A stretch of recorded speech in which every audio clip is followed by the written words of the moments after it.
Gipangandama na sa City Transport and Traffic Management Office kung City TMO ang pagpulgot sa dagan sa trapiko sa syudad karong nagsigabot na ang Kapaskuhan. Hinood gikatakdang maluwag-duwag na ang dagan sa trapiko padulong South Area tungod sa gikatakdang pag-abri sa gipadak-ang tulay. Ato'y balik si Sheila Vergara Rubio. Dayag ang grabing kahuot sa dagan sa trapiko sa Dakbayan sa Davao ilabi na kung weekend kano sa sagad sa mga tao dagsa sa mamol o sa mga lugar nga dunay kalingawan karong Kapaskuhan. Gipaniguro sa CTTMO nga dunagid sila mga personahe nga motutok sa mga kulgot nga kadalanan apan tambag nila sa katawhan nga magbalon og daghang pasensya. I-control lang jud ang flow of traffic kay para lang jud malikayan ang mga labi na kanang magsuksuot ang mga sakyanan.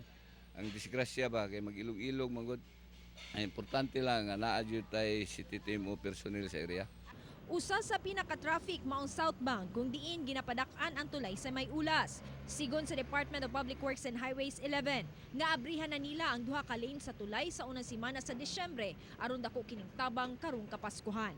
By first week of December, abrihan na nato ng atong Talongmo Bridge expansion, no, kanang widening nato diha. Pero initially, by first week of December, additional 2 lanes lang sa atong abrihan. In that case, 6 lanes magud atong buhaton ana. So we will reserve the extra lane para mahimong working area sa ato ang mga ekwipo. Kauban si Bebot Kahes sa kamera, ako si Sheila Vergara Rubio para sa One Mindanao.